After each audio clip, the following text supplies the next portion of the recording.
Assalamualaikum warahmatullahi wabarakatuh. Kembali lagi ke Ejal Channel. Halo kawan-kawan, halo semuanya. Kali ini kita sedang melakukan namanya proses perawatan bagi tanaman kemangi kita yang baru disemai maupun yang sudah pada kita panen.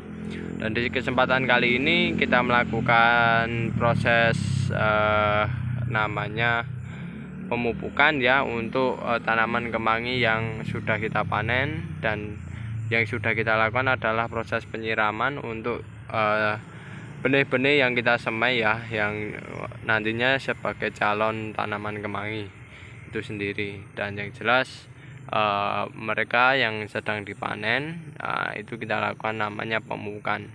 Dan pemupukan itu penting, perlu kita lakukan setiap setelah kita pemanenan atau secara berkala ya, dimana bisa seminggu 2 kali maupun seminggu 1 kali.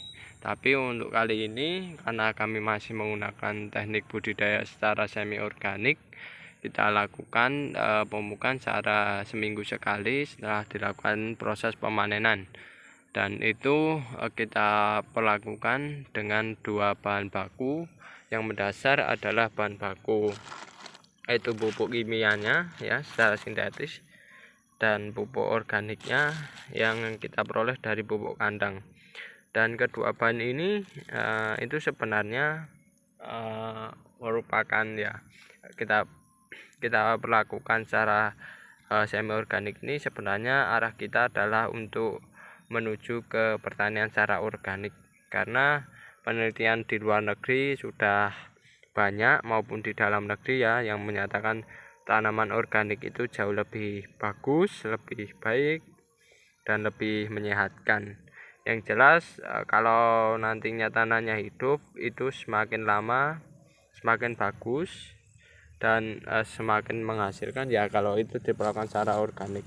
Dan tapi kalau tanah di tempat kami, permasalahannya yaitu kalau kita hanya menggunakan pupuk secara organik dan full organik, itu terkadang belum mampu untuk menghasilkan produktivitas tanaman yang sesuai harapan kita, serta hasilnya kualitasnya kurang sesuai dengan keinginan konsumen. Oleh sebab itu mulai saat ini kita perlakukan secara semi organik. Nah, bahan bakunya yang jelas ada pupuk kimia ya, kita pergunakan pupuk yang kandungan nitrogennya tinggi. Dan yang kedua adalah pupuk organik, dimana ini pupuk organik ini yang kandungannya bermacam-macam, kompleks ya, serta ini kita peroleh secara gratis dengan menggunakan pupuk kandang ya. Yang jelas ini kan kawan, kondisinya sudah aman bagi tanaman karena sudah jadi. Dan yang jelas pupuk kandang ini kita peroleh dengan murah ya, karena kita langsung ambil dari kandang karena memiliki hewan ternak semacam itu. Dan pupuk kandang ini peranannya ada 3 ya, yaitu memperbaiki sifat fisik, memperbaiki biologi tanah, dan yang ketiga adalah memperbaiki kimiawi tanah. Karena yang jelas secara fisik tanah kita tidak akan mungkin padat, beda dengan penggunaan pupuk kimia kayak gini. Jika kawan kan menggunakan pupuk kimia kayak gini, biasanya yang pernah saya alami untuk lahan yang sering digunakan pupuk kimia itu kondisinya selalu padat ya, selalu padat, makin lama makin padat, bukan makin gembur. Dan yang kedua yaitu ini kalau pupuk organik bisa memperbaiki biologi, kalau yang ini kadang masih kurang kawan-kawan, masih kurang bisa memperbaiki biologi. Bahkan ya kalau memperbaiki ya entah bisa atau tidak, ya kurang tahu. Kalau sepengalaman kami biologinya kurang ya, karena mati akibat penggunaan pupuk yang berlebih. Dan yang ketiga adalah sifat fisik tanah. Kalau ini semakin lama semakin kimiawi tanah ya. Yang ketiga adalah kimiawi tanah. Kalau ini kandungannya kompleks, banyak macamnya, unsur haranya banyak macamnya. Kalau ini fokus pada kandungannya ya, kandungannya itu ada cuma hanya beberapa. Kalau ini kompleks ya kawan-kawan, banyak. Tapi kalau ini jauh lebih banyak kandungan yang difokuskan. Ibarat ini contohnya urea, kandungan nitrogennya banyak, sedangkan yang ini nitrogennya ada tapi tidak sebanyak yang difokuskan semacam ini.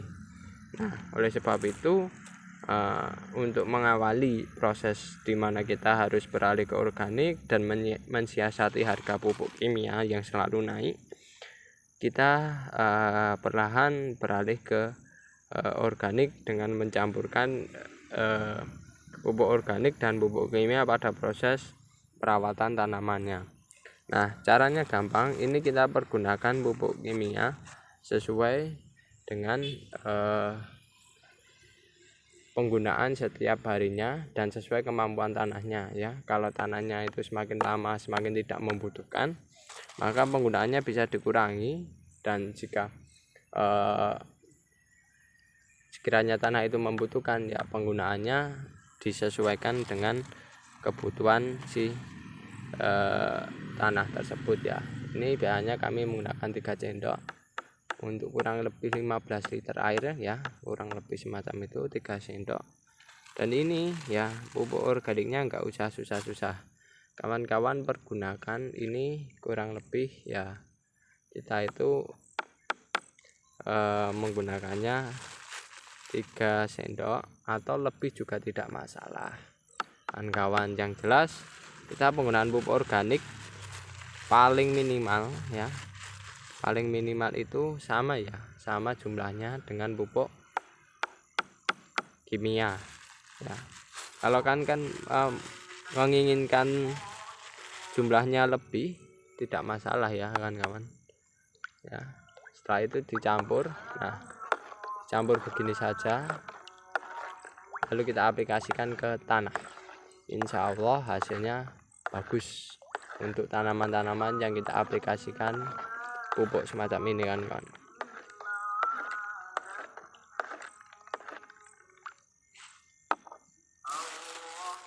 Nah, kita aplikasikan. Nah, pastikan mereka tercampur secara merata dan homogen.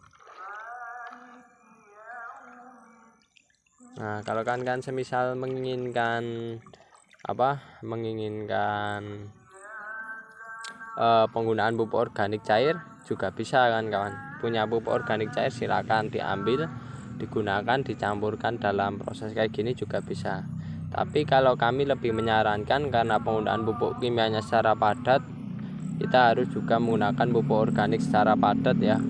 Karena yang nanti yang diserang itu adalah media tanahnya ya kawan-kawan. Jika penggunaan pupuk kimia tidak dibarengi dengan pupuk organik padat, itu yang diserang adalah tanahnya, terutama fisiknya, secara fisiknya maupun biologinya.